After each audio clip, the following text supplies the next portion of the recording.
All right, Professor Smith, uh, this uh, rather large, middle-aged Englishman, clears his throat. Thank you, ladies and gentlemen, and a special thank you to the benefactors here at the Imperial Institute for putting on this lovely gala and allowing me to speak to many of my friends and fans here. I wish to speak about not the unnatural, but the unknown, and how the unknown fits in our working of the scientific method. I am not one of these false mediums or fraudulent um, speakers of ghosts, such as a William Hope, and I am not using photo cards to project ghosts and goblins on objects and pretending as if they are real. But there are things in this world that are beyond exclamation. And that is what I hope to bring to light tonight. And he will go on for some time, speaking of debunked spiritualists, frauds and seances and whatnot, leaving rooms for jokes, and there's laughter amongst the crowd. But let me get to the point here. There proved to be, however, categories of repetitious phenomena, offering no simple elucidation. I offered to the poltergeist, to the traveler, who suddenly finds himself dozens or thousands of miles or years from where he stood moments before, and to the haunting. My presentation tonight concerns the last. I say haunting and not ghost or spirit, because alone of such epiphenomena, haunters can be buildings, lanterns, coaches and four, swords and so on, as well as men, women, dogs, bears, processions, even armies worldwide. The store of casual anecdote concerning hauntings is enormous. And I say epiphenomena because the haunters are not linked with specific observers. The haunting presumably occurs with or without human witnesses. As we shall see, the perception of such an event is secondary to the event itself. The essential characteristics of haunters are simple. The person or thing must have existed, must have disappeared in some sense, and then reappeared once or many times. The location of the epiphenomena may stay the same or may change. That which reappears may be partial and insubstantial, or be as solid and real seeming as any member of tonight's illustrious gathering. No other conditions are needed. Professor Smith then shows a series of slides. He'll gesture to Mr. Beddoes, and he will crank in a slide into the projector. And the slides are his evidence of 3 such hauntings: a Brenton fishing boat, a Norwegian woman, and a London hansom cab with horses. Each of the photographs shown are from at least 3 different locations, and cinematographic recordings were shown. The hauntings are semi-transparent and appear to glow appreciably and are slowed down by approximately 1/2 compared to normal time. Historically, each of the 3 hauntings was said to have vanished, not been killed or destroyed. All appear from curtains of perception rather than coalescing at a single point. It is my belief that such hauntings represent clues concerning a natural universe much larger and much stranger than we imagine. The walls of what we perceive as normality have a subtle flexibility. The spectral hauntings I have discussed represent attempts, perhaps random, perhaps purposeful, certainly unsuccessful, to return to this time and space by elements of it somehow removed. We are energetic and not a little lucky in our observations. Students of paraphysicality may one day be able to move up and down, or across time, or travel globally with minor effort, or to perceive that which at present lies completely beyond our senses. What awaits beyond remains the supreme question which, for the present, each must answer for himself. Thank you, ladies and gentlemen, and good night. And the end of his presentation will be met with polite clapping and people in the ballroom begin chattering and talking amongst themselves.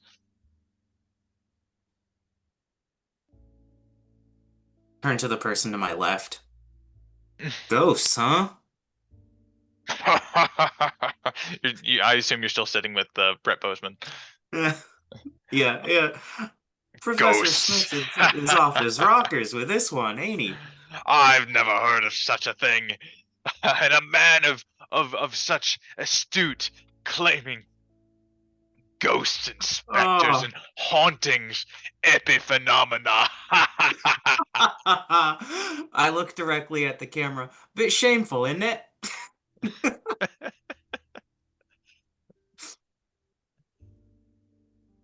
And walking off the stage, Professor Smith will enter into the crowd and be shaking hands with people that have come to hear him speak of these hauntings. Well, Mr. Bozeman, if you don't mind excusing me for a moment, I think I'd like to go talk to Mr. Smith myself. I, at this time, if it's okay, I'm gonna already be like at the end of the lecture, already standing and just applauding him while he's coming down to mingle with the audience. Absolutely, you'd probably be one of the first ones to meet him. You got front row seats. Um, oh yes, Mr. Sheerluck. Uh, love when a student comes to one of my lectures. Thank you so much for finding some time in your day to come hear me speak of more than I usually do. Your lectures and your galas are mostly one and the same, but amuse me nonetheless. Well, if anything I give to this world amusement, I am happy with that. I must ask, do you really believe that travel could be taken away from the large industry that has grown up around it? Do I believe it? I would I would love to sit down and speak with you in greater detail.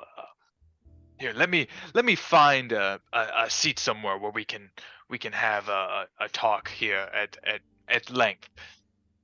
I would And he love to hear more about your hauntings letting people travel. It'd be quite the honor. Yeah, and he'll seek out a empty table now that people have kind of dispersed a little bit. Band started playing again, so people are up on the stage. Um, and he will find a empty table to take a seat. Mr.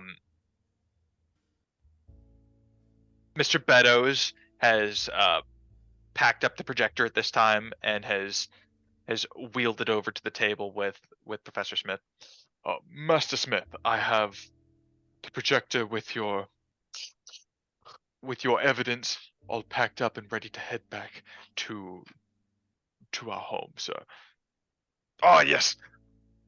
Thank you, Beddoes. You're the best manservant a man can ask for. It is my honor, sir.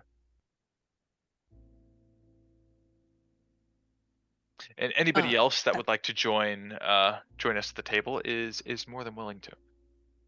At the end of the conversation with the helper, I would love to ask him, would it be okay if sometime I may take a look at those sites specifically? I am much one for photography myself, and I will pop up a little camera actually I have in a vest pocket. Well, look at that. Is that a Kodak?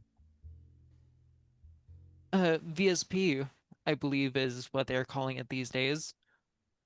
Fascinating. Vest pocket is pocket in its camera. name.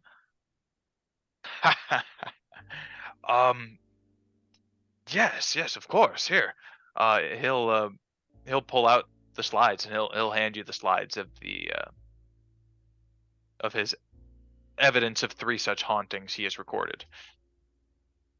Yeah, by all means, you can take a look at them. I can retrieve them whenever you're done. I see you at least once a week in class. Why, you're too generous. Thank you much.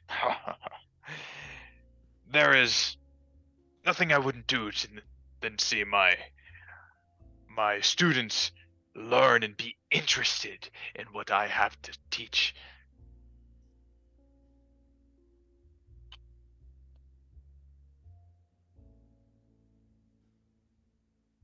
Well, if it's just going to be the 2 of us here.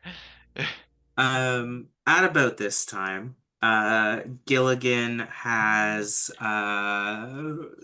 managed to weasel his way through the crowd. Maybe less weasel and more ice break his way through the crowd. But he has somehow managed to get himself a cup of something dark and brown on the way. Um, Professor Smith, if you don't mind, might I join you? Oh, Mr. Whizberry, staying out of trouble, I hope. Doing my best, sir.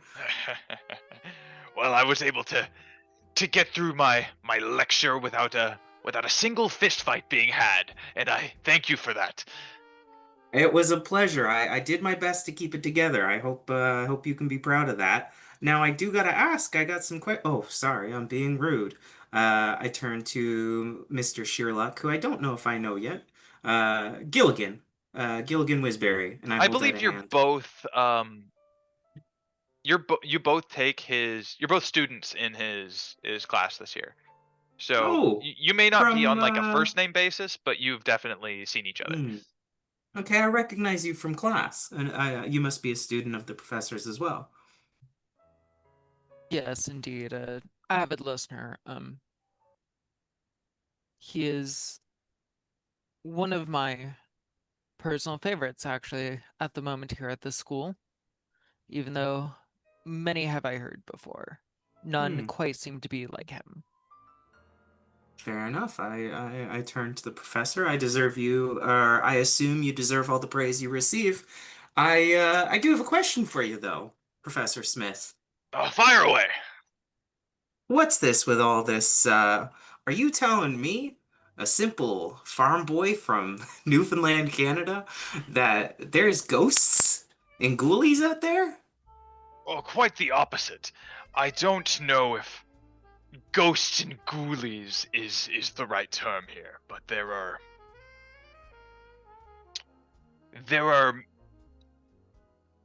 senses beyond our perception. And I believe that is the effect that we are observing here.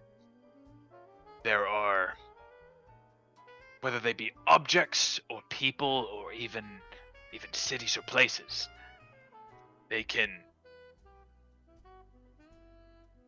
I don't know the best way to describe it, fall through the gaps and just completely disappear from existence, only to reappear only partially or entirely in different locations or times. Well, that's mighty strange. And what about that lady you had up on the slides there? Is she dead? There is no written record of her death.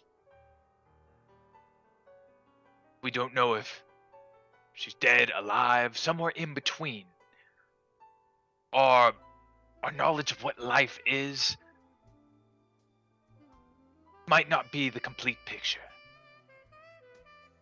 Okay, in between you there, I want to slide up as well, but also turn to my lord friend and ask him if the paracausal is the source of what he's looking for. Otherwise, I'm curious to get some notes from our mutual friend on some of the dates of these things. The paracausal. Perhaps, yes. That could explain my ailment. Shall Perhaps, we yes. glean the table and see if we can't discern some more? Surely, yes. As we'll go up and be like, yes, isn't it the troublemaking student and the student who was always telling about it? Well, I Both. suppose, if my reputation has preceded me by far, hold out a hand. Yes, Gilligan. Please call me Professor Perkuffulous, Professor P. Just never P. We've been over that. You got it, PP. Oh, sorry, Professor P. Otherwise, good to see you out and about, the both of you. I would like to ask the professor about the dates on when these things have happened, when these people went missing. You said someone disappeared? Yes, my colleague. Well, first of all, thank you for carving time out of your busy schedule to make it here. I know you split your time between the University of London and Oxford, and I've seen what you've been doing with those boys out on the cricket field. Well done, well done. Yes. I do enjoy my distractions. And as for the dates, these are recordings that I have procured over the last 2 years.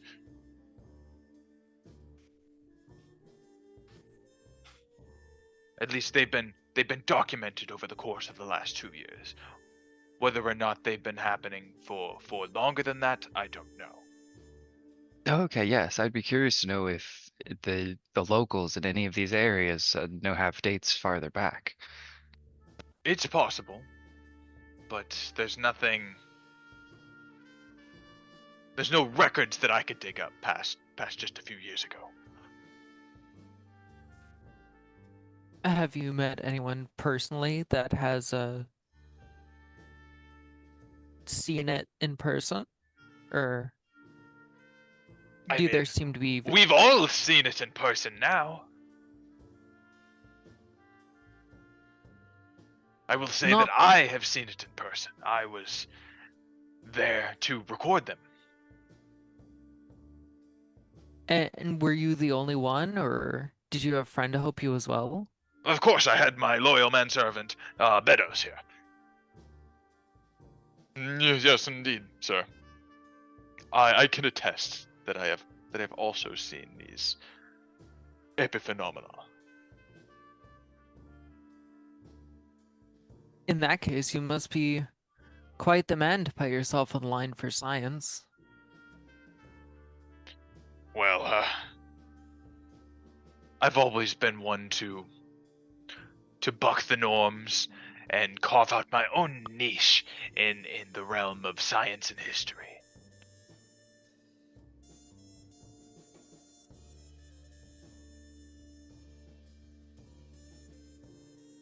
And Lord Martin he has followed Professor Perkuffulous over to the table. He'll lean over to Dr. Smith. I'll say, Dr. Smith, good to see you, old chap. Oh yes, Lord Allen Brown. How's the missus? Same as always. You speak of these epiphenomena appearing from time to time. Have they been known to swap places with other things in our material world? Have you observed this?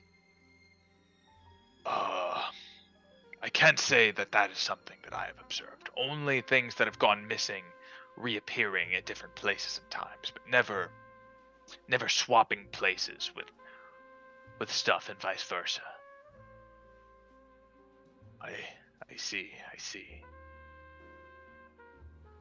Well, perhaps if I come across or come across some sort of evidence of this happening, I will give you a call, Professor. I would like that. So some things disappear and then reappear, but do things appear?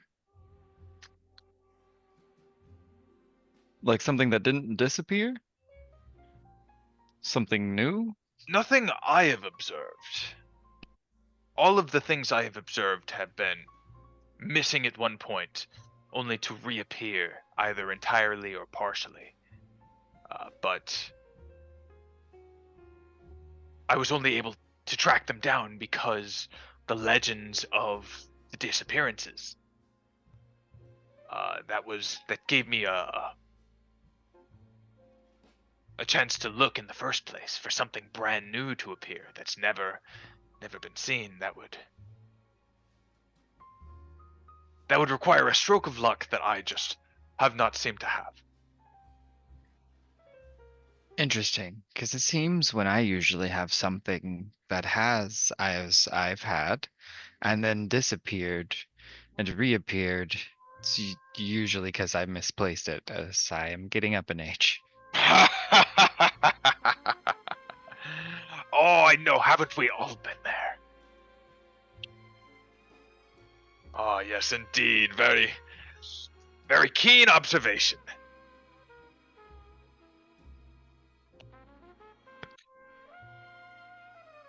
But these aren't simple things we're talking about.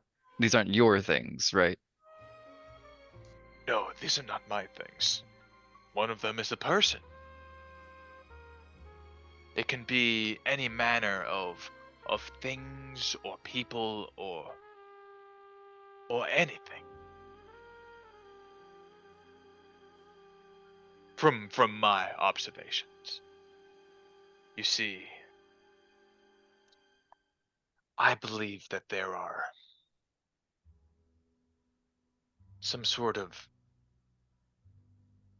gateway or something that can open up and swallow something, only to open back up and spit it out later down the line or at a different location. And while I haven't proved it, I do think that my theories, and as he's speaking, another individual will walk up and tap Professor Smith on the shoulder. Say, "Oh, Professor Smith, hi. It's Richie. Richie Wentworth. I'm also in your class." And it's a young kid with dirty brown hair. He's rather tall. those of you in Professor Smith's class will recognize him. He's also a student at the university. You would know Richie Wentworth as a bit of a child prodigy. He's 16 years old, and he got into the University of London because he has been excelling so well in school that they pushed him into university courses. It's always an honor to hear you speak, Professor Smith. I even brought a copy of your book, Epiphenomena and You. Can you sign this for me, sir? Yes, of course, I'll sign that. And he will start signing Richie's book. And here, I would like for everyone present to make our first roll. Make me a spot hidden roll.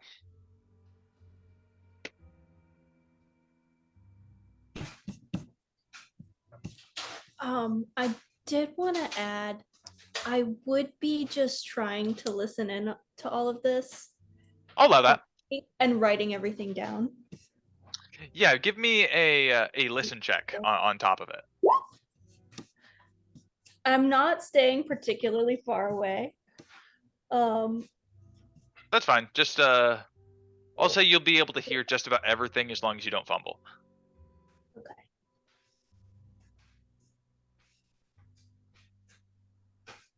Is this alphabetical? Yes. Fuck yeah. All right. Yeah, you are hearing everything. QRS. Ooh, I don't see anything though. Okay, I got 1, 2, 3 failures and 1 success on the spot hidden. So, Mr. Sheerluck, you see this interaction, and it is it's pretty mundane.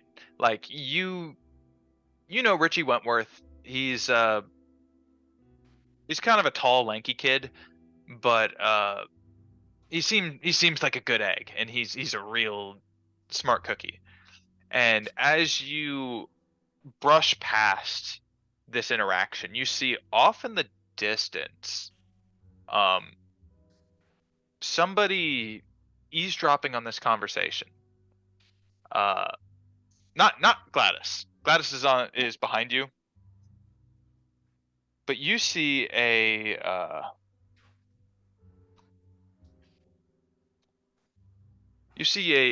tall, dark-skinned man with bushy eyebrows and a thick, bushy mustache watching this interaction. And when your eyes meet, he will tip his hat and raise a hand of apology and slip off into the crowd.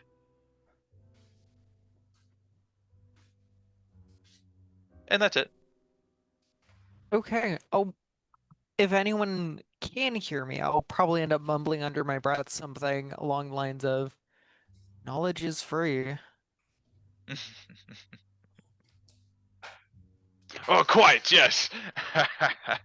Well, it's free from those who have already acquired it. Sometimes knowledge comes at a cost. But that's neither here nor there.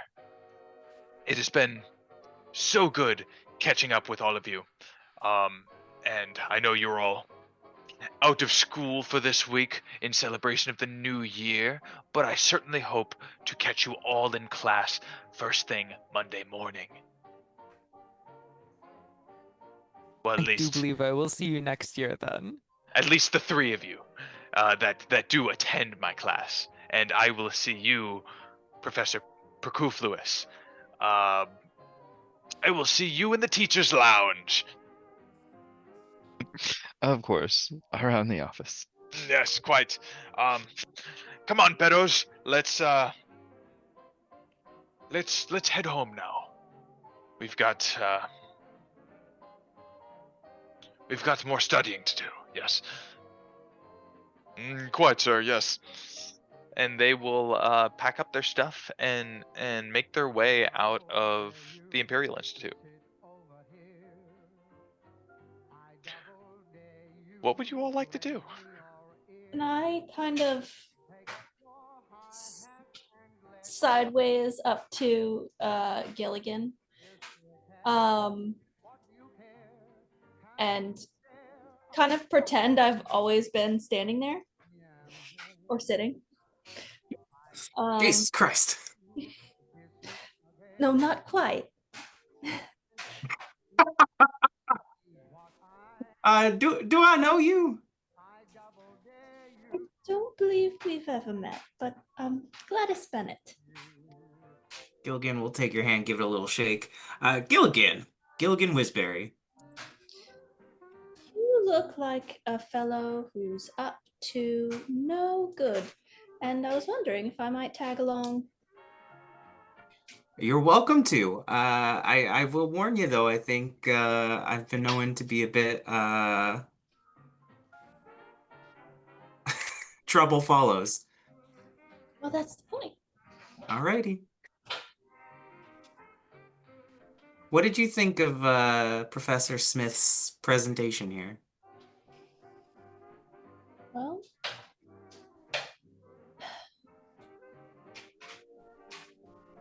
I've seen some strange things, and I certainly know of someone who's disappeared. It's a bit hopeful, I guess, to think maybe he might reappear somewhere someday.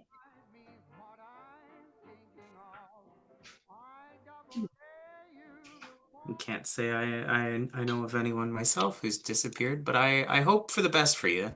That maybe the professor is onto something. You said you were looking for trouble. What did you have in mind? Hmm. Well, how long have you been here in London?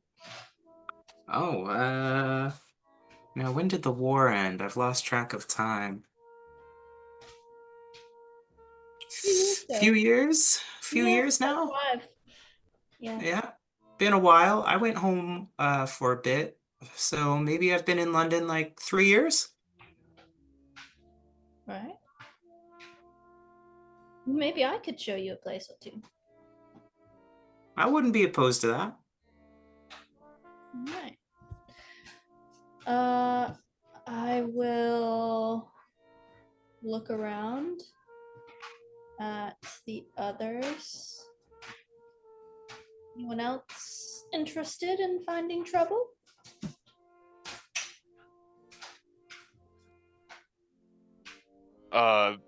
Lord Alan Brown will say, no trouble for me, thanks. And he'll walk off. He'll go back to the bar.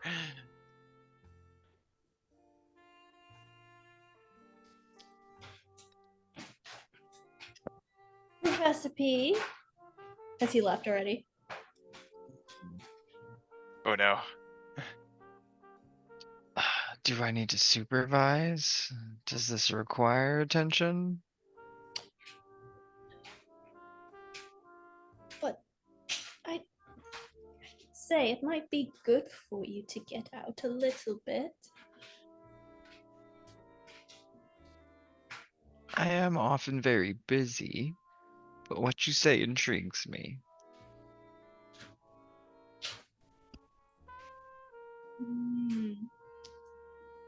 And Mr. Sheerluck, was it? That is what most people call me. This is correct. Interested in finding trouble with us? The night is young.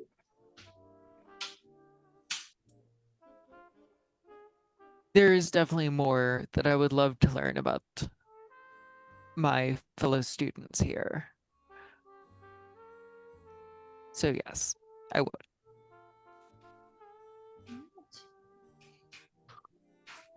All right.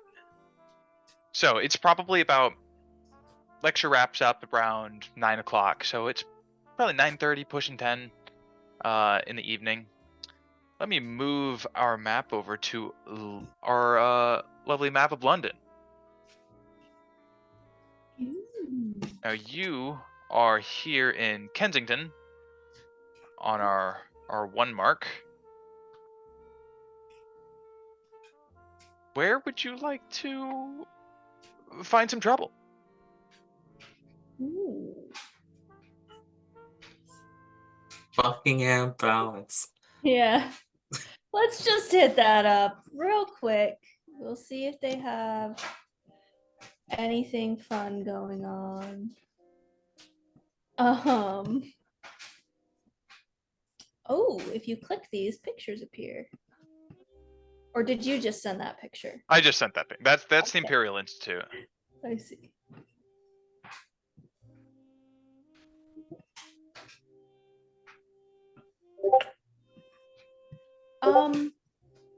I know a place we could get some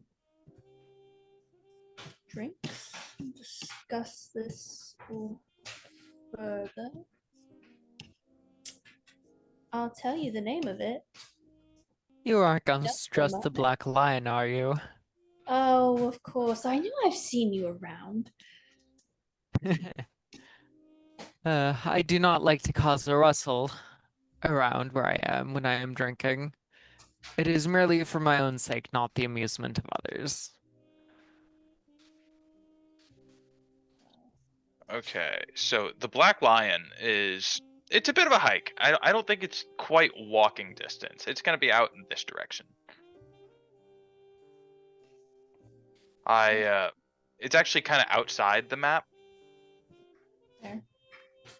but you can certainly either hail a carriage or pack into Professor Perkuffulous's jalopy. I'm gonna Well, Yeah, I was trying to stand figure by- out how many I'm that's gonna- seated still. I want to stand by Jalopy? Is his that car. actually its name? No, it's a Fiat, I think. Yeah, it's a Fiat 501. I would And like it'll to hold 4.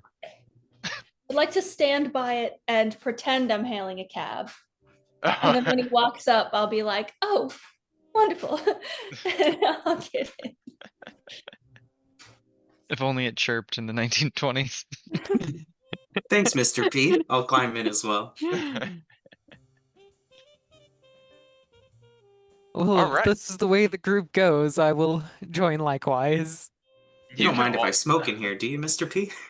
Hello. The windows are open. The fork's not. I got my own cigar. Yo, honestly, looks kind of like a nice ride, though.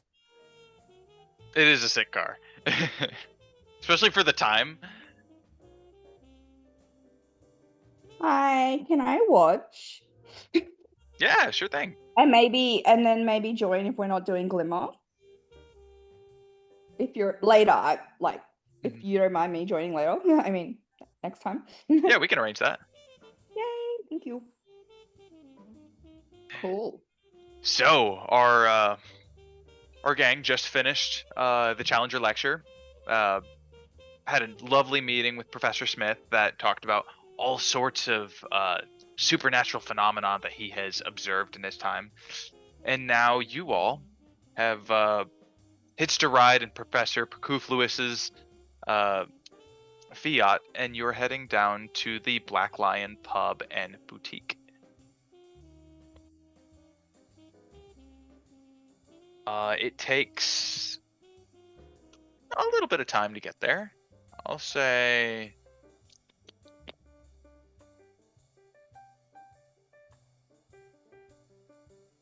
it's probably about 10 miles.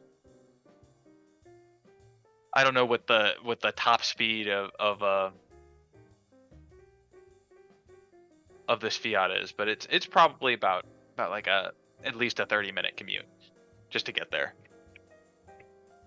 But that's fine. Night is young, and this is a pub which is open well into the late night. Just for other information people's sake, for who love to gather information. 43 miles per hour, actually. 43 miles per hour. Okay, so that's But we're And in a that- city. Yeah, right. That's top speed, That's not pedal to the city metal. travel speed. Uh-huh. And like we're in an intermediary position here where cars are definitely outnumbered by like horses and carriages right now. Cars are for the well-off that are trying these new contraptions, but most of the common folk they take horse and carriage.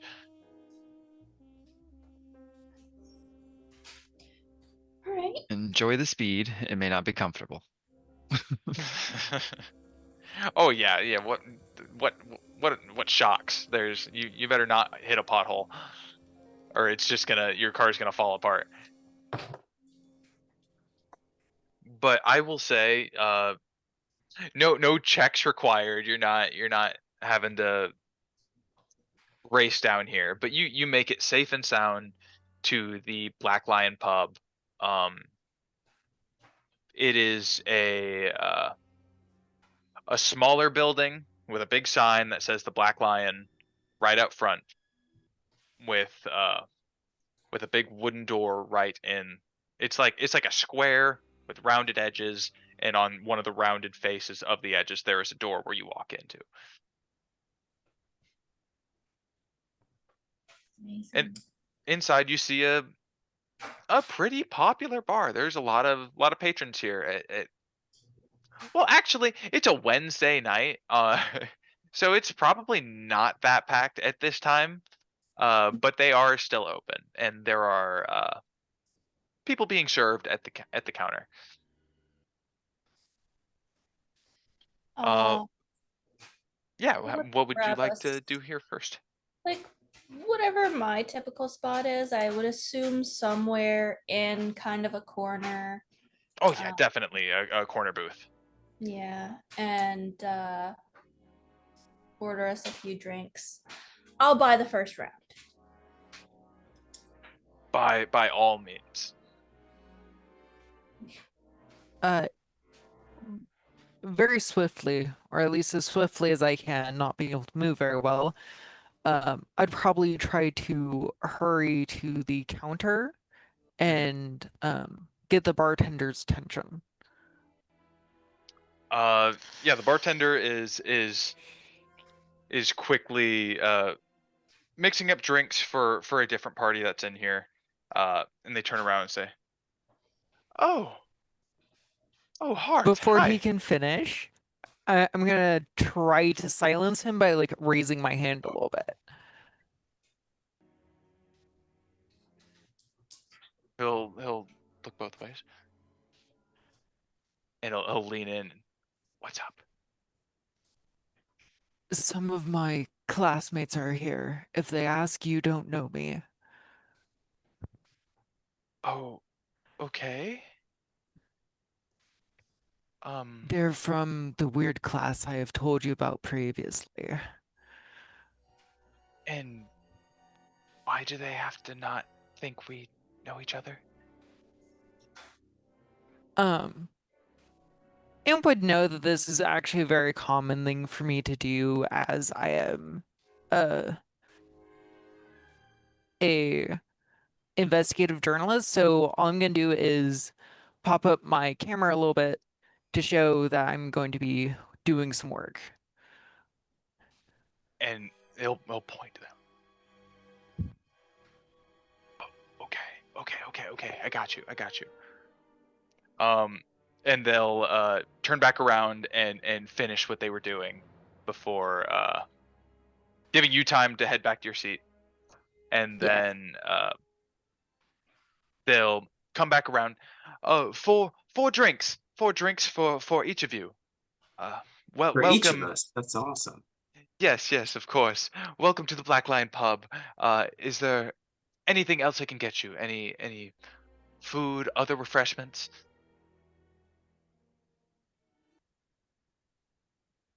Whatever they make that's like God, British food. Have We have matzo beans sticks and been toast. invented yet? Yes, it's It, awful. Oh, it's technically, boy! it's almost morning. It's almost in the AM. Oh boy.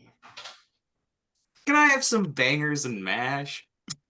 We Of need course, bread. a classic here, Bread. bangers and mash. Please. Yorkshire Bread. pudding. Please, we need bread. Just a little. Beef Wellington, Yorkshire pudding. The best I could do is bread pudding. Right. That's fine. Okay, What'd you do to it to make it a pudding? we just get it wet. This is one thing we've done quite well. Okay, four servings of bread pudding coming up, and they will hurry off into the kitchen to prepare that. All right. Now, don't get too drunk just yet.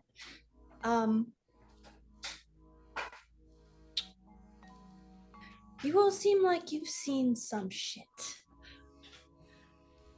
Respectfully. I have a war flashback. Fuck. That is a crass way to put it, but this Okay. is correct. Oh, yeah. Yeah, well, yeah, I mean, yeah, you could say I've seen some shit. I mean, more along the lines of what Professor Smith was discussing at the lecture. You know what a British 18-pounder can do to a man's chest? An 18-pounder. Yeah, it's a cannon, an artillery model. Ah. I would assume it's not very pretty. It ain't too pretty, no. No. But I did mean more along the lines of the what's the phrase he used? Epiphenomenon. Paranormal? Epiphenomenon.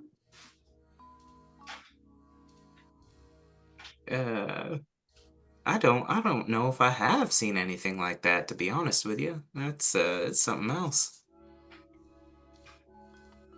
It sounds like it hasn't been long enough for too many people to have seen it before. I know I can count myself amongst ones who haven't. But nothing strange, unusual. Come, you've all attended the lecture. You must have seen something, or heard of something, or have some curiosity for some reason. I can think of something. What's that? When I was a boy, we had cows on the farm, and we had a cow, and it was born 2 heads. Interesting. Yep. Did it live? Nope. No. I wouldn't expect it to. Unfortunately not. But it was some strange. Sure. A cow with 2 heads, you say? That's what I'm saying. Sounds quite bizarre. If you say anything like that in the future, if you don't mind letting good friend know. I love witnessing all things new and interesting. Well, I'll keep that in mind if I see a 2-headed cow again.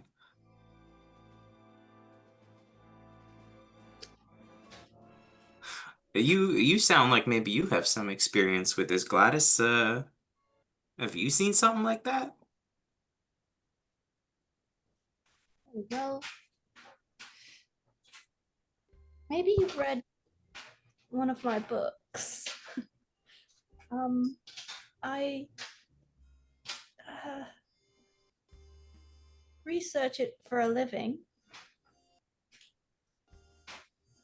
And I write mystery novels. Mystery novels? I'm a huge fan of mystery novels. Oh, then perhaps you have read. What's something you read? Maybe I know it.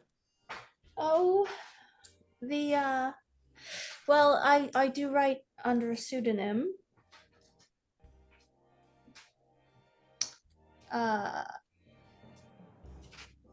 I go by the name of Ethel Beavers. God save the king. I reach down into my bag and I pull out an Ethel's Beavers novel. Halfway through, I've got a bookmark. I've dog-eared a page about halfway through. I've been reading this one for a while now. Oh. Is that the clue on the carpet? It is the clue on the carpet. Wow. Incredible. That was one of my first books. It's a good one. I'll let you know what I think when I'm all done. Well, yes, so I'm more of the research type. I'm just interested in hearing what you all have experienced. But to wet your whistle, as they say, across the pond. They do say that, and I'm from across the pond, so I can confirm. I pull out like this weird amulet. It kind of looks very ornate and just like witchy. Well, I got this from an old witch's market on the East End. And well, actually, we're not far from there. Are we?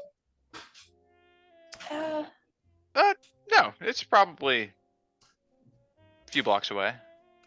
And Whether it's open or not, it's probably No. not open, but it's there. this old crone grabbed my hand and cut it with a knife, and then put this amulet in my hand and said it would protect me. And well, it's a bit of a coincidence, I guess. Or maybe it's not a coincidence. Depends on if you believe in that sort of thing. But I was run over by a carriage later that day. And not a scratch on me. Strange enough. I didn't even feel it. Rolled By right a full carriage? the whole thing, horses and everything. Horses included. Barely felt it. Oh, wow. You must be some tough. So, Would you mind if I took a picture of that? no, go ahead. I will take it off, put it on the table. Yeah, it's Without touching it, I would like to start taking pictures of it and just ignoring everything else around me. it is what looks like a blood red gemstone encased in a very ornate like brooch, and it's too dark to be a ruby, but not like dark enough to be garnet. It's kind of somewhere in the middle, and it does kind of shimmer in the light. But yeah, you can photograph it, take as many photos as you want. Oh yeah. I'll probably only take one or two, but it will take a little bit longer with the kind of camera I carry. Mhm.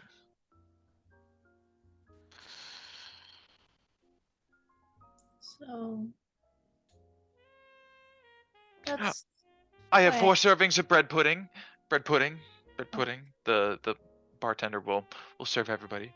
I hope you're all perfect. enjoying your drinks. I came back at the perfect moment. Can we also get some tea, please? Tea, of course. Thank Where you. are my manners? We are in London.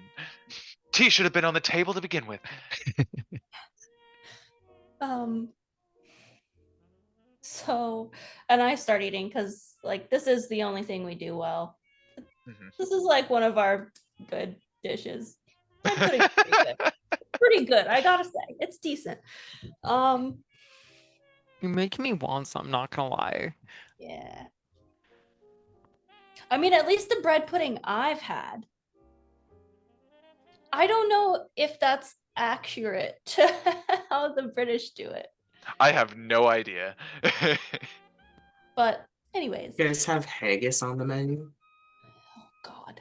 Haggis. Haggis, yeah. Well, not normally, but our chef in the back is a pretty pronounced Scotsman, and he might be able to whip you up some haggis. If you've got any spare haggis, I'll take some. We might have a What is we might have a Personal Hack. stash. we might have a spare sheep stomach in the back. Oh Oh, boy, oh, I can't God. wait for my haggis. I believe haggis is like meat stuffed in a sheep stomach Is that and like? and like boiled. Yeah, Oh that's God, I hate It's a that on savory so pudding, many That pudding levels. containing sheep minced with chopped onion, oatmeal, suet seasonings, and salt mixed with stock and cooked, traditionally encased in the animal's stomach. So this is going to sound strange, but I can actually probably lead more credence to this as my experience in culinary school. Um, any hot dog, any sausage, anything known as a farced meat, those probably would have originated with an animal intestinal and lining. We have technology and things have evolved to the point now we don't really use that for everything, but yes, using stomach lining for casing is just a way of holding those things was much more common. But to Mhm, cook it mhm. boiled is like so fucking British. I want Oh some yeah, it is the boiled meat and blandest, oatmeal. grossest way to Like- eat any of those things, for sure. Boiled meat and oatmeal, please, for me. Mm, yeah. Well, you put Eh. salt in here, it's a bit spicy. That's a wartime food if I've ever heard it. Yeah, like they put fruit and nuts in their meat. Yeah. Yeah.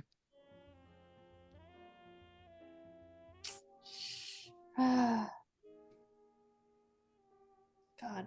God bless them. So that's why I ask, but does anyone else have any interesting, strange, unexplained phenomenon?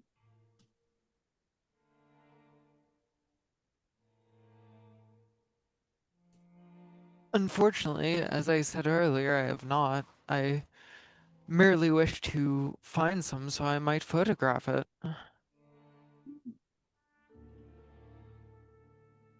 Can't say I do, but I think I used to know a fella who was kind of into that stuff, although I haven't seen him in a few years. Oh,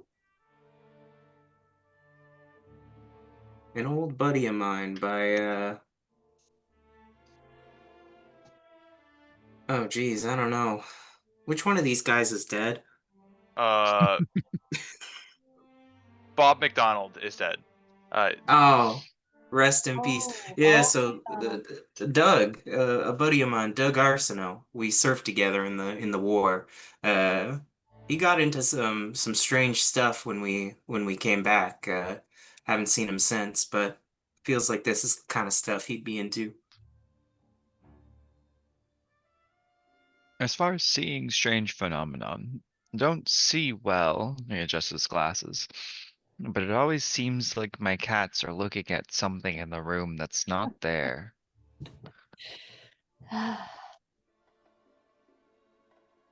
Yes, the third eye they have. I've heard it called.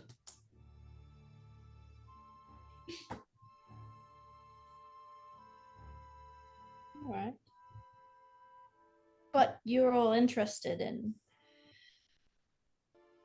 finding, learning about the unknown. That's why you came, correct?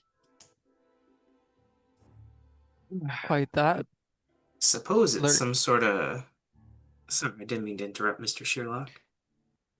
Oh, it is all good. I was merely going to assert how great it is to learn something that others have not. I'm Uh, looking for the connections in his history. I want to know hmm. the stories, when it started, who it started with, where, the connections there.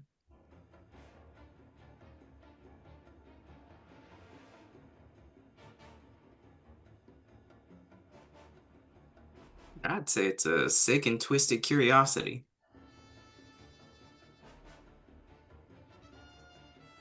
How was sick and twisted ever a way to describe something you don't know yet?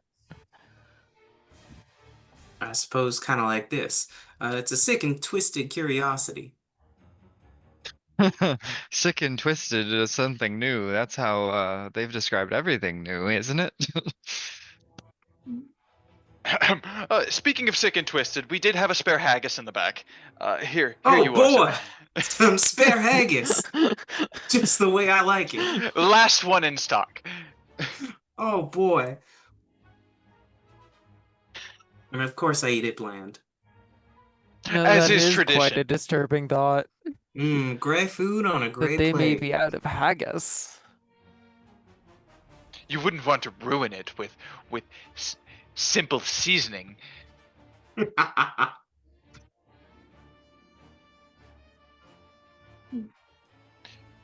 Embedded in the haggis is 1,000 years of Scottish suffering. Amen. That's the way it should be. Mom always said a good man suffers. But yes, enjoy your food. Oh, of course, I have tea here for you, Mr. Perkuffulous.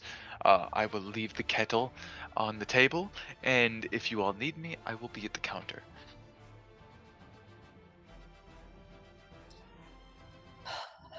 Do you know who has the best food in Europe? The Italians. It's exquisite. I've never been down that far, but I'd say the French aren't doing too bad for themselves. The French believe they have the best food in Europe, but the Italians know that they have the best food in Europe.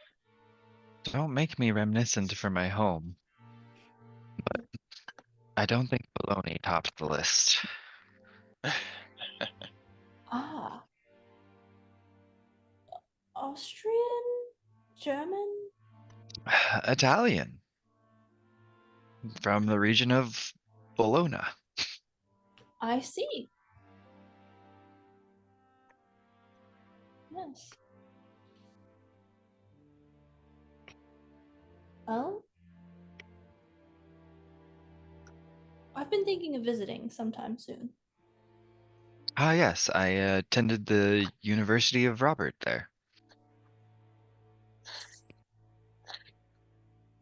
I've heard a lot of talk about this Orient Express. Perhaps. I don't know. I need to finish my novel, but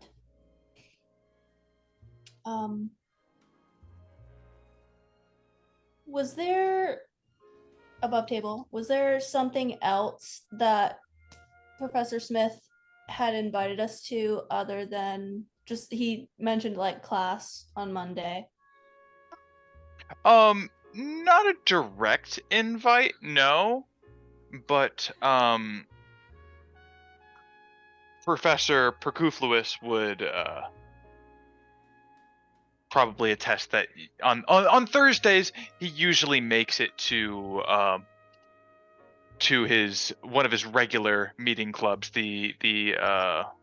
or what is it? The Oriental Club?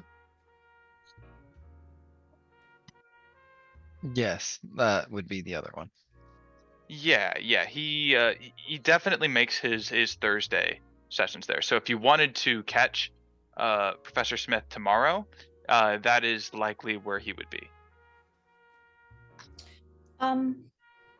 I was thinking of interrogating Professor Smith a bit more about this disappearing, reappearing phenomenon tomorrow. I can't say that hasn't caught my attention as well. I would love to know more of his thoughts, because if this has anything that can make travel more accessible to the normal human, that would be very beneficial. Mm. Yes. Travel.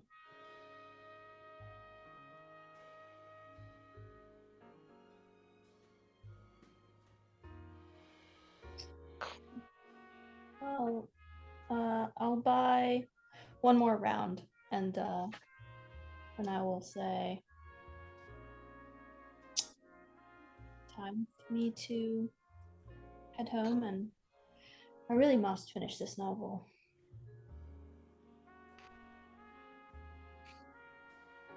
I believe I have something to do as well.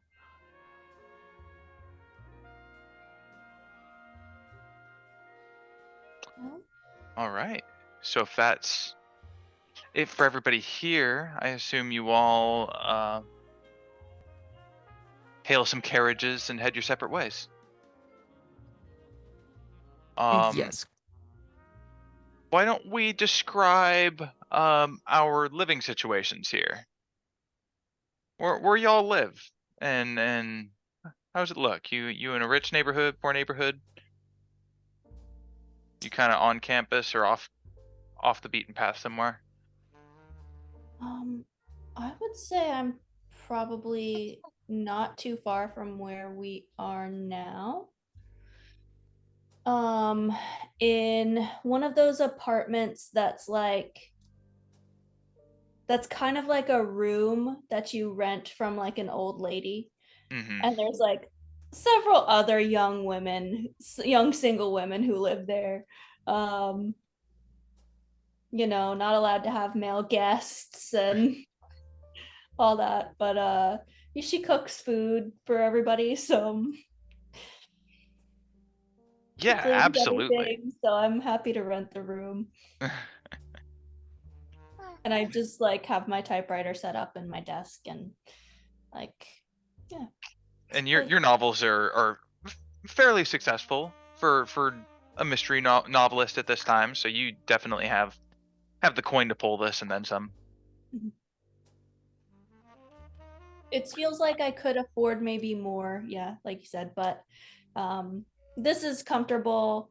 I can there's some other people around, so I'm not like alone all the time. And I like want to save a little bit, I guess. Yeah, totally. How about everybody else? Gilligan hails a carriage and gets it to drop him back off near the Imperial Institute, back in town. And he gets out, he lights another cigarette, and he walks for probably a good 5-10 minutes before he eventually comes to a somewhat shoddy looking three-story building, the bottom floor dominated by a business called the Pig and Butcher Pub. Um, he walks around back through a small stone alleyway past a number of drunks and ne'er-do-wells before opening a shanty door that leads him up a rickety staircase to a small apartment on the second floor. Um, Simple room and kitchen. He keeps it relatively neat, but there are a few pieces of war memorabilia lying around. He keeps his rifle out, his service jacket, a helmet's on the table. He stumbles into his room, and falls asleep dressed in his bed. Well done. Yeah. Yeah, totally. I can see it now. Um as a as a troublemaker and a bit of a drunk, I can yeah, totally. Fall asleep, shoes on, everything. Shoes Um, on, jacket on. Uh, he's lucky he hasn't burnt the place down yet, but there he is. a cigarette in hand. Cigarette in hand. There is a rather large ashtray by the bed. Luckily enough, he's been careful not to burn himself in his sleep. You know what? Give me a luck check. Let's see if you put a hole in your bed. Tonight's the night. Oh, okay, Tonight. you made it. You got it in the ashtray tonight. Mhm. How about Mr. Sheerluck? How is your living situation looking? Oh, as my ride approaches where I'm at, I'm going to politely ask to be let off here. It's not necessarily a super nice area, but looks like it's a little bit down with luck right now, but overall fairly well kept together by the people who do live there. And I'm just gonna start walking, and anyone that I see being out this late, I'm probably gonna end up greeting them by name. Yeah. You just walking around? Walking back towards where I live. It's a just small little suite that I live in. It's nothing fancy, so not much to talk about once I get there. The outside is always more interesting than in. Mm-hmm. Yeah, totally. And finally, we have Professor Perkuffulous. You are of our investigators here. You are the one most of means. So, what does your living situation look like? Well, after a short jaunt, slightly out of town in his little car, um, we would find a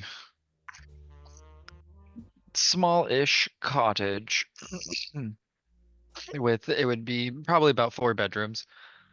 Not too far from town. Um, but with at this point 2 of the bedrooms empty and one of them taken up by his sickly wife. Probably has his cricket memorabilia from his glory days, uh, shadow box style. Checking in on the wife and the whatever, probably little like window flowers, like garden thing, before going to bed, you know. Mm-hmm.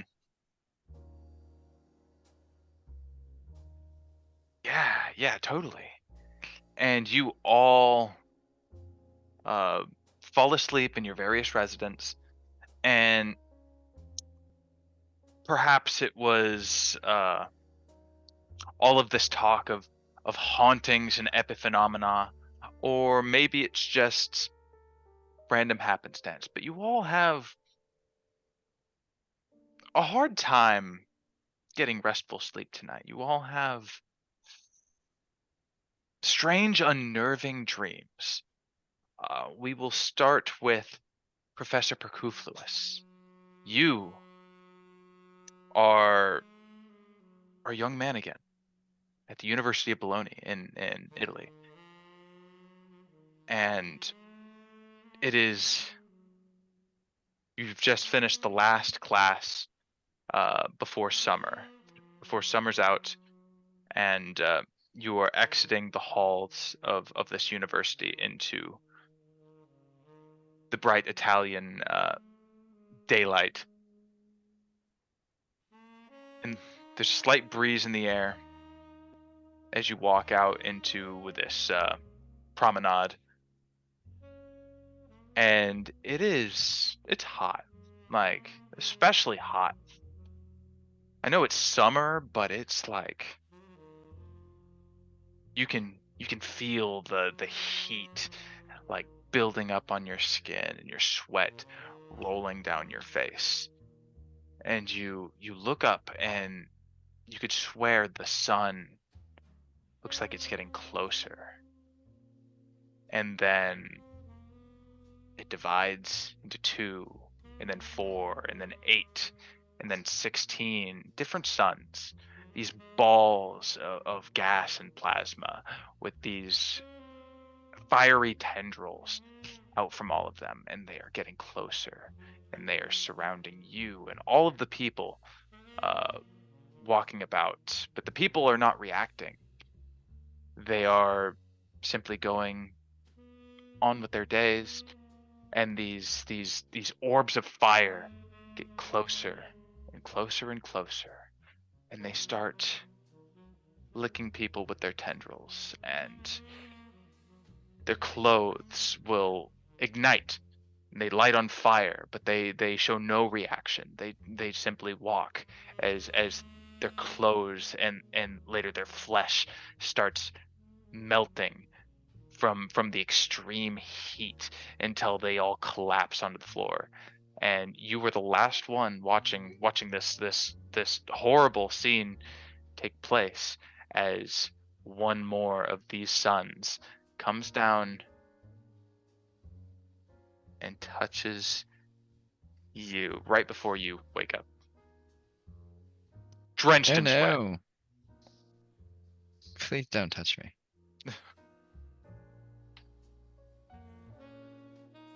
But that is your night terror for this evening. Now, or Mr. Sheerluck, you Yes. you get to bed and you have a dream. You are walking down a series of labyrinthine corridors, back alleys, not dissimilar from one of the back alleys you were cornered and beaten for sticking your nose into something it didn't belong, as far as whether it was bought and paid for by the auto industry executives you sought to expose, or it was an instance of random violence that just so happened to be imposed upon you. But you are walking through these alleys, and you can't help the feeling that you're being followed by men in suits. And each time you turn around to check if you're being followed, there's another person that's tailing you. And then you turn a corner, and then there's a person walking in your direction. So you take another direction. And then there's another. There's more and more. And before you know it, you are surrounded on all sides by a dozen of these suited men, all wearing trilbies and three-piece suits. And they corner you. Some of them pull out knives and switchblades. But one of them not against free speech. You can't. yeah. And you had just bought a firearm, and you pull out this gun and you pull the trigger, and it fires. It's loud.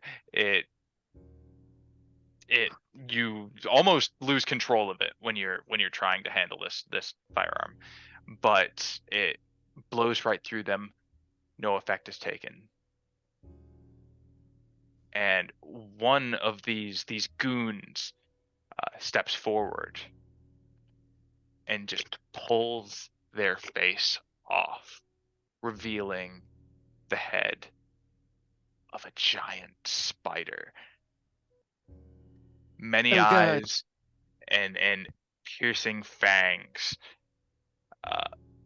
It has revealed itself, and it grabs you and bites the side of your neck, and that's when you wake up in a terrible sweat. That is shiveringly terrifying.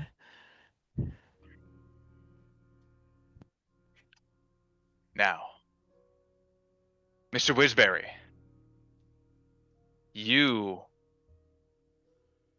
have passed out. You've been good at numbing yourself to forget some of the horrors of war that you've seen, but tonight you are unable to escape its grasp. You are back in the trenches, uh, in the front lines in France, and it is a day you have seen many times in your dreams, both awake and asleep. This is the day that what was it, Bob McDonald? He sacrificed himself to save you and who knows how many others, by when an enemy grenade was thrown into the trench. He threw his body onto that grenade and shielded everyone else from the shrapnel. Now, while you try to remember his heroic act, what you can't escape is the moments after.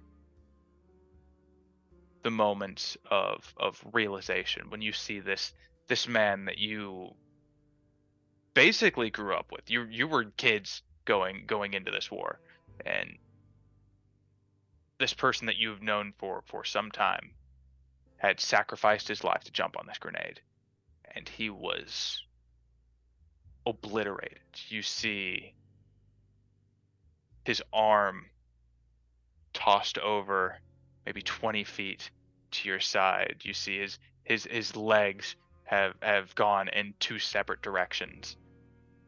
You saw half of his skull split off and launched off to the side, and you're pretty sure that's where you got your pretty significant facial scar.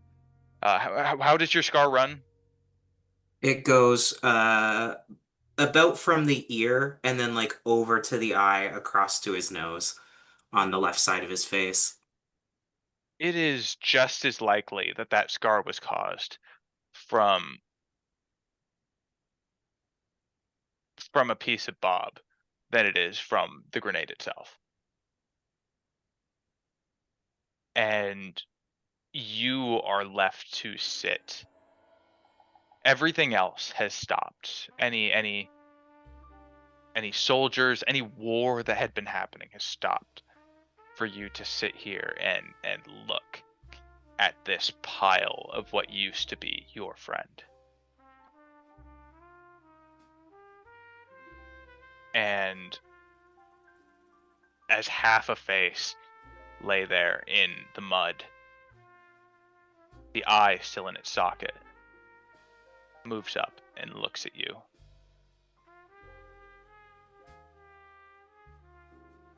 Stares at you. And the lips mouth something. It's so quiet. You can't make it out. But there is an intensity in the gaze. Is it anger? Is it regret? It's hard to tell, but it's looking straight into your soul. And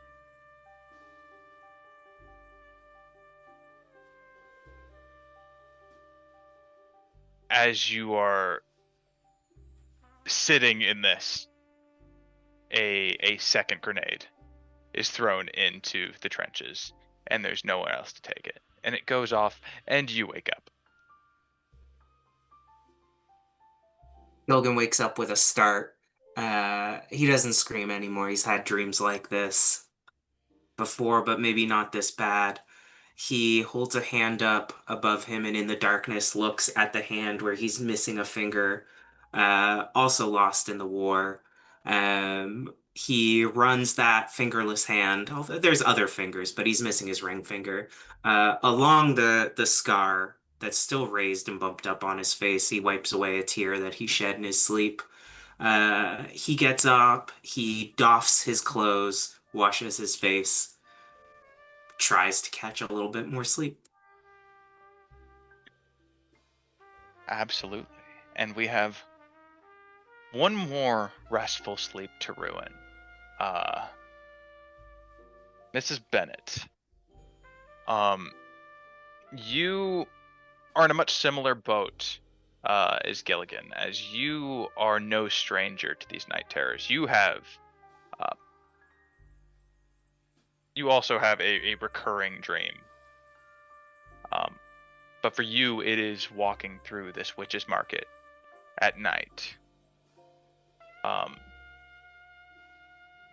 Trying to, but it's not a memory of obtaining this strange amulet. It is chasing that adrenaline rush. You already have the amulet in your dream. You are holding it, like flipping it between your fingers, almost like a nervous tick. But you are walking through this market. As you walk by, people close their shutters and turn off their lights, blow out their candles, until you arrive at the very same market that you obtained this item from. And from inside, the curtains are drawn, but you can see the silhouettes of somebody, of this old crone, the very same that bestowed this relic to you. But then the silhouette splits into three. And then there's three silhouettes, and they all stand almost as if they're staring through the curtain, like they can see you through it. But they stand there and watch you. And just when you think it's time to turn around, you look, and behind you there is a massive, like the closest thing to describe it is it's like a tree. It's like a weeping willow, but the leaves are so dark. It's almost black, and it's like tendrils from the sky that wave and rustle in the wind, and the wind is picking up, and these tendrils will start to wrap around you, and the more you try and move, the more they twist and get tighter and constrict, until you were completely consumed with these branches, and they squeeze tighter, and what was dry leaves soon to become wet with sap, but it's too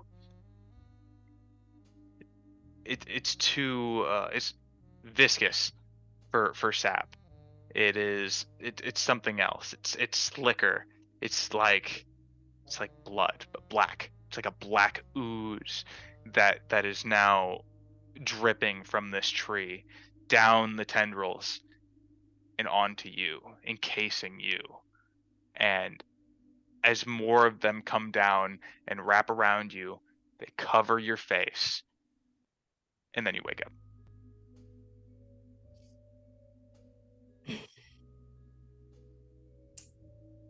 Yeah. I likewise don't scream, but I definitely would wake up with like a gasp. It's like the opposite of a scream. I'm trying to get air. And yeah. I stop trying to sleep. I get up, I light my lantern on my desk, and I just start typing.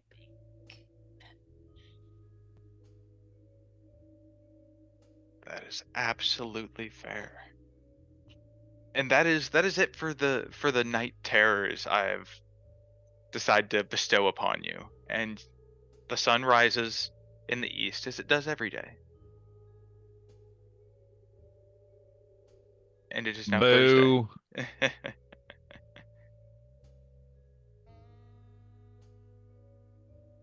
And you are all free to do whatever you like.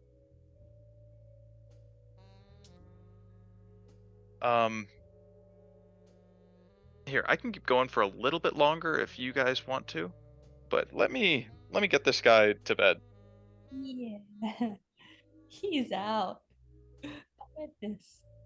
It's his bedtime. Adorable.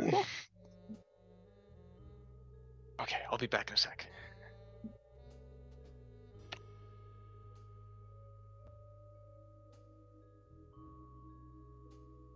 Honestly, unfortunately, I may need to appear soon for similar reasons. Yeah, I gotta hit the hay soon. We can Yeah, end it here if I- you want. I'm prepared to run again on this coming Thursday if everybody's ready. I'd be down.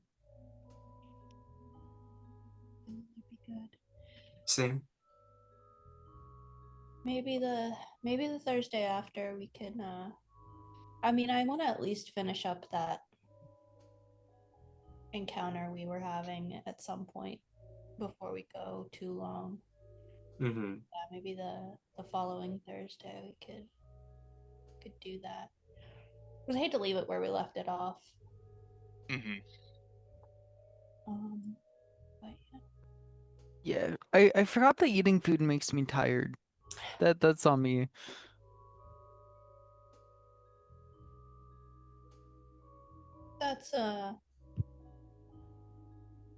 that's a thing. I used to sleep eat before I got like treatment for my narcolepsy because I didn't know I had narcolepsy.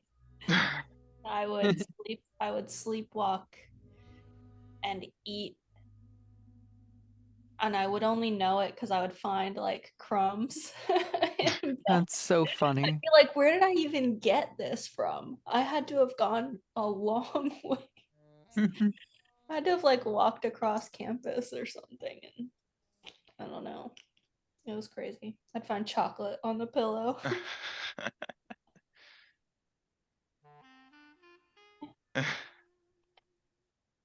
All right, so replanning on next Thursday. Sounds like it. Okay, I'll give you a little peek behind my screen. Next 2 days are gonna be pretty free form. We can hand wave a lot of it if you just want to get to the juicy bits. But it's pretty much do whatever you want in London before before the events as planned start to take effect. Ooh, downtime. Yeah. Just like above table. Things won't start like the mystery won't officially become active until Friday. Friday morning Oh, is yeah. when news will break of certain happenings. Mm-hmm. I mean, it sounds like we have a plan to go to the paranormal club or Phenomena The Club. Orient. The Oriental Club. Club. Oh, the Oriental Club. The other, yeah. Yeah, That's it's the club we all want to be at. right. It's just where you can find Professor Smith. What can I find there? A bunch of old white dudes that used to live in the Orient. It's whiter than you think. Right. They're the ones that were stationed in like India. And stuff. Oh yeah, like old British military dudes. Yeah, 100%. I know a lot of the people I had you interact with at the institute. Those are all the pre-made characters for this campaign. Oh, really? That's Yes. cool. So I put them all on a table, and I got them out in the world. They're doing stuff. So if something ever Mhm. happens to you guys, there are loads of backups if you want people already implanted in what's going on, or you can just make another person. That's fine too. Mhm.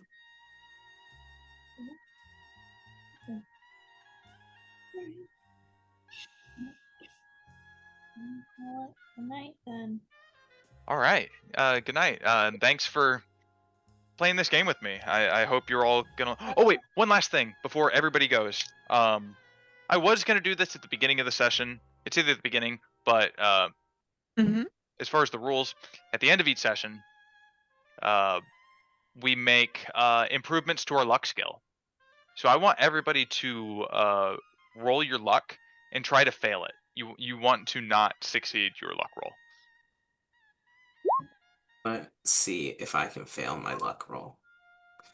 Oh, congrats to whoever fumbled there. Yeah, big fumble. Ah, I succeeded mine. Rats. All right. It's Ow. just Jesus. Mr. Perkuffulous. You have failed your luck roll. This is a skill improvement check. So, what I want you to do, I want you to roll a d10 and then add that result to your luck. Oh, hell yeah. Cool. And we will do that once per session. All right, so that'll raise your luck to 51. Cool. And also, I want to make a note. Anybody that succeeded regular skill rolls, so Gladys succeeded a listen roll. Mr. Sheerluck succeeded a spot hidden roll. I think those are our only two. On your sheets, click the little bubble next to that skill. And Okay. when we wrap up here in London, you can do a skill improvement roll for those skills as well. But not yet. Only when we finish this this chapter. Cool.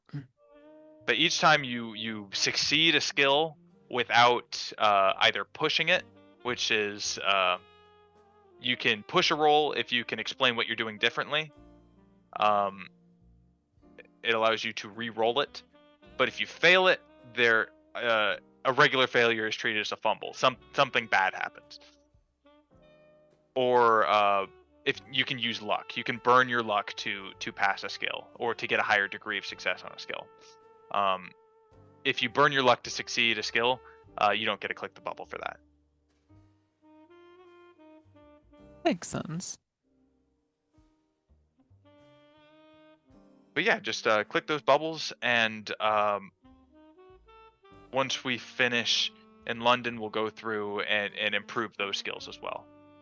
Or you'll Amazing. roll it, try and fail, and if you fail, you add a d10.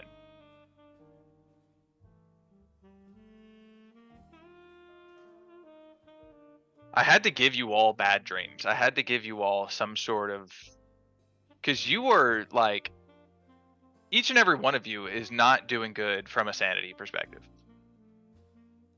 Oh, that's an awesome way to start. I think Mr. Sheerluck Yeah, is we're all insane. Mr. Sheerluck is the most sane of you with a 50. Okay, check that out. Yeah. Who's the least sane, or is it cheating to say that? Do we want to keep how sane we are secret? You can tell you're all pretty evenly crazy. Mm-hmm. I think Gilligan is either Gilligan or Gladys is the least sane. Mm. You got 42. Yeah, I got a 43. Okay, yeah. So Oh, I win by 1 point.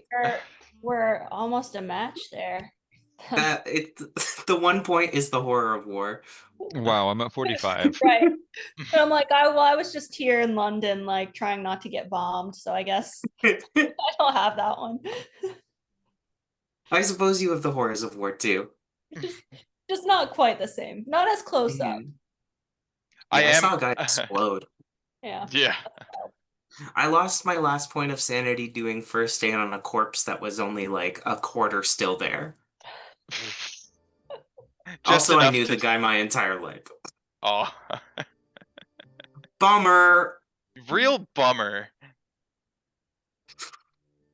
You would think the gory stuff would be getting me right now, but I was watching that Those pesky show. Germans. I was watching fucking Welcome to Derry. Yeah. Shoving a rotisserie chick. I hate clowns, guys. I fucking hate clowns. But Mhm. when I was trying to cure myself of my fear of clowns, I just watched it a bunch of times. Like I just watched it until I was like, it's gonna be my favorite movie. And Just it kind exposure of worked. therapy. It did kind of work. I don't like Mhm. clowns, but I'm not terrified of them anymore. I But think it's strange to like clowns. yeah, I think so too. I They're think kind that's of There are weird. different kinds of clowns. that's Like, true. But like, it's weird. But I Yeah. was watching this and shoving a rotisserie chicken into my face, like just completely destroying a whole rotisserie chicken. And Mhm.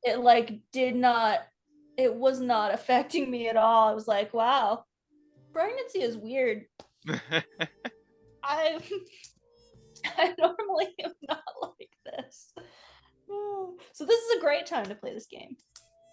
Because I'll maintain, well, maybe I've already lost my actual sanity, but regardless, I don't think it will be affected by this game, which is nice. Alright, y'all. I'm gonna get some sleep. all right, all right. Same. Looking forward to next week. Bye. See, Have a good see you night. guys. See ya.